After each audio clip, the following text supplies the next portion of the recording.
पिता त्वमेव त्वमेव बन्धुत्सखा त्वमेव त्वमेव विद्या द्रविणं त्वमेव त्वमेव सर्वं मम देवदेव त्वमेव सर्वं मम देवदेव। सर्व पितृतुल्य परीक्षकांना वंदन करून मी माझ्या विषयाकडे वळते।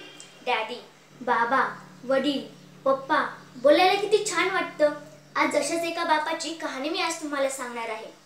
मराठीच्या तासाला आमच्या मॅडमनी माझे वडील या विषयावर निबंध लिहायला सांगितला आणि योगायोगाने स्पर्धा संयोजकांनी स्पर्धेसाठी दिलेला विषय म्हणजे माझे वडील।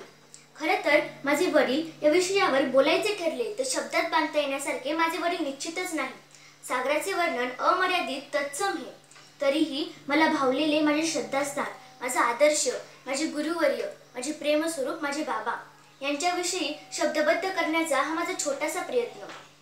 मित्रांनो, आपण वडिलांवरच्या अनेक कविता ऐकल्या, वाचल्या आहेत, ज्यामध्ये फक्त बाबांविषयी लिहिलेलं असतं आणि ते प्रत्येक बाप असणाऱ्या व्यक्तीला तंतोतंत लागू पडते। अगदी तसेच माझे बाबा म्हणजे माझे वडील आहेत। हे मला काही अलंकारिक वाहवा मिळावी म्हणून मी सांगत नाही, तर बाबांविषयी शब्दबद्ध करण्याची हीच योग्य वेळ आहे असे वाटते इतकेच। आई ही आईच असते हे जरी त्रिकाळबाधित सत्य असले तरी वडील हे वडीलच असतात हे ब्रह्मसत्य आहे। आयुष्य सर्वांग सुंदर असल्याचा प्रत्यय मला माझ्या वडिलांच्या शिकवणीतून सतत येतो। प्रेम घेण्यापेक्षा ते देण्यात परमानंद आहे। दुसऱ्यासाठी जितके करता येईल तितके करावे, वाटेतील दगड उचलावा, वेदना देणाऱ्या काट्यांना स्वतःच्या हातांनी दूर करावे, आजारी लोकांची शुश्रूषा करावी, रडणाऱ्यांचे अश्रू पुसून त्यांना हसवावे, या सर्व गोष्टी मला माझ्या बाबांनी त्यांच्या वर्तनातून शिकवल्या। माझे बाबा आमच्यासाठी सर्वस्व आहे। माझे बाबा माझे बेस्ट फ्रेंड आहेत। माझ्या आयुष्याचा वृक्ष आनंदाने डोलतोय तो त्यांनी दिलेल्या योग्य मशागतीमुळेच, कारण माझ्या आयुष्याच्या वृक्षाची मुळे ही चांगल्या संस्कारांच्या मातीत रुजलेली आहे। योग्य गुणांनी कलांची बांधणी व अयोग्याची छानगी केली ती माझ्या बाबांनीच। काळ्या आईच्या उदरातून सोने पिकवणारे माझे बाबा, त्यांच्या प्रोत्साहनामुळे आज मी यशाची प्रत्येक पायरी चढत आहे। जीवनात कितीही कष्ट करावे लागले तरीही दुसऱ्यासाठी काहीतरी करत राहावे हाच माझ्या बाबांच्या जीवनातील परिपाठ आहे। सहनशीलता व स्थायी भाव एका बाजूला, पण त्यापेक्षाही अन्यायाविरुद्ध आवाज उठवण्याचा स्वाभिमानी बाणा त्यांनी दुसऱ्या बाजूला जपला आहे। वडिलांच्या स्वभावात असणाऱ्या मातृहृदयाचा ओलावा आम्ही अनेक वेळा अनुभवला देखील आहे। आता हेच बघा ना, नुकतंच नागपंचमीच्या सणाला आईने श्रीखंड पुरीचे जेवण बनवले होते।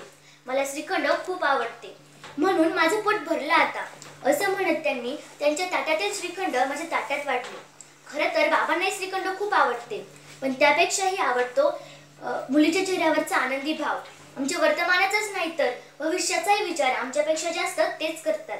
म्हणूनच त्यांच्याबद्दल मला म्हणावेसे वाटते की बळ दिले आम्हा बलवंत होण्यासाठी, बळ दिले आम्हा बळवंत होण्यासाठी, दिशा दिली आम्हा यशवंत होण्यासाठी, आणि प्रेम दिले आम्हा माणुसकी जपण्यासाठी, आणि प्रेम दिले आम्हा माणुसकी जपण्यासाठी।